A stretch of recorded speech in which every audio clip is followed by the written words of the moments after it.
Hi friends, তো আজ আমার ঘরটা দেখাচ্ছি তোমাদের কি হালত করে রেখেছি আমি ঘরটার। তো ফাইনালি বাড়ি থেকে যাওয়ার টাইম চলে এসছে। কাল সকাল সকাল বেরোতে হবে, মানে 19 তারিখ একদম ভোর 5টা 5:30টার দিক করে বেরোতে হবে। আর 11:45-এ আমার ফ্লাইট আছে। এখন চলছে প্যাকিং। দাঁড়া দেখাচ্ছি ঘরটা তোমাদের। এই হচ্ছে বেলকানি। তো ঘরে প্যাকিং করছিলাম, তো ভাবলাম ভিডিওটা করি। খুব অবস্থা খারাপ করে রেখেছি ঘরটার। আমি মোটামুটি 1 মাসের মতো আছি বাপের বাড়িতে। আবার 1 বছর বাদে হয়তো আসা হবে। কি বলবো। তো চলো, কালকে আবার দেখা হবে। সব ব্যাগপত্র পরে সবাইকে ছেড়ে আবার অনেক দূরে থাকতে হবে। ভিডিওটা বানাতে গিয়ে না আমি ভাবতেই পারিনি আমার এত খারাপ লাগে। ভিডিওটা কমপ্লিট করতে পারছি না। যাই হোক, মর্নিং তো সকাল সকাল রেডি হয়ে গেছি, 4:30টায় উঠেছিলাম। তো আজ ফাইনালি বাড়ি থেকে যাওয়ার টাইম চলে এসছে। আর কি বলবো, খারাপ লাগছে। ভিডিওটা কালকে স্টার্ট করেছিলাম, তো এই দেখো গাড়ি চলে এসছে। এখন আমার রেডি একদম পুরো, ঘর সব খালি করে এখন চলে যাচ্ছি। এই যে গাড়ি চলে এসছে। আর এই দেখো বাইরে এখনও কত অন্ধকার, 5:30 বাজছে এখন। তো চলো, ব্যাগ রেডি। নেক্সট আবার কবে বর্ধমান আসবো এখনও তো কিছু জানি না। তো চলতে থাক। দেখো এই লাল ব্যাগটা করে কত কিছু প্যাক করে দিচ্ছে, মশলা, তারপরে পিঠে। এদিকে টাটা করে দাও মা। অনেক দিন থাকা আর না থাকা বলে না, ঘর থেকে মেয়ে গেলে পরে কিংবা মাকে বাবাকে ছেড়ে গেলে কত কষ্ট হয় সেটা তোমরা সবাই জানি অ্যাকচুয়ালি। তো খুব খারাপ লাগছিলো। মিষ্টিও এখানে কান্নায় থামছিল না, গাড়িতে বসে অনেকক্ষণ কান্নাকাটি করছিল। আমাদের অনেক দিন থেকে এতটাই মানে ইচ্ছেই হচ্ছিল না যেতে। আর এখানে দেখো অনেক সকাল সকাল বেরিয়েছিলাম, তো পুরো রাস্তাটায় কুয়াশাচ্ছন্ন হয়ে গেছে, কুয়াশায় ভরা, পুরো সাদা সাদা হয়ে দেখাচ্ছিল। তো ফাইনালি আমরা দক্ষিণেশ্বর কালীবাড়ি দেখো মন্দিরটা দেখতে পেয়ে গেছি। পার হয়ে অনেকটা তাড়াতাড়ি পৌঁছে গেলাম। তো এই দেখো এয়ারপোর্টেও পৌঁছে গেছি।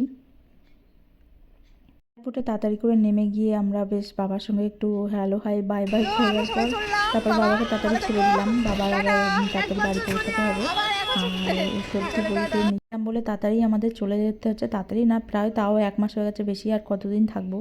তো আবার হয়তো 1 বছর বাদে আসার আমাদের প্ল্যান আছে। তো দেখা যাক কবে আসবো। এন্ট্রি করতে অনেকটা টাইম লাগলো, দেখতে পাচ্ছ কত ভিড় এখানে। আমরা টাইমের অনেক আগে চলে এসেছি। মিষ্টি এখন কি করবি, বসে ঘুমাবি? হ্যাঁ, ঠান্ডা লাগছে? হ্যাঁ ঠান্ডা লাগে। এই তোর আবার ঠান্ডা লাগে নাকি? হ্যাঁ। তারপর এয়ারপোর্টে লজের বাইরেই দাঁড়িয়েছিলাম, সেখানে একটা কফি দিল। আর এখানে আমার ফুড পার্সেল করে দিল। আর সেই পার্সেলে কি কি আছে সেগুলো তোমাদের দেখাচ্ছিলাম। তো এই দেখো পার্সেলগুলো আমি খুলছি, বক্সটা ভিতরেই ছিল, বক্সটা বের করে তোমাদের দেখাচ্ছি এর মধ্যে কি কি আছে। তো এই দেখো উপরে লেখাই আছে এয়ারপোর্টের লজ যেটা।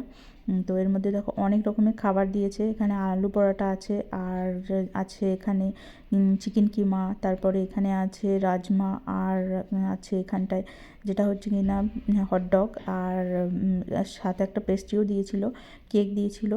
আর মিষ্টিকে নিয়ে একটু মজা করছিলাম। মিষ্টির বাবা কল করে শুধু দুধ তো লাগে যাচ্ছে, আর তুমি নিতে আসবে না? মিষ্টির বাবা মজা করে মিষ্টিকে বলছিল আমি নিতে আসবো না তোদের, হ্যাঁ। একটা টাইম কাটাবো কী করে। তো ঘুরে ঘুরে এত সুন্দর সুন্দর শোপিসগুলো দেখছিলাম।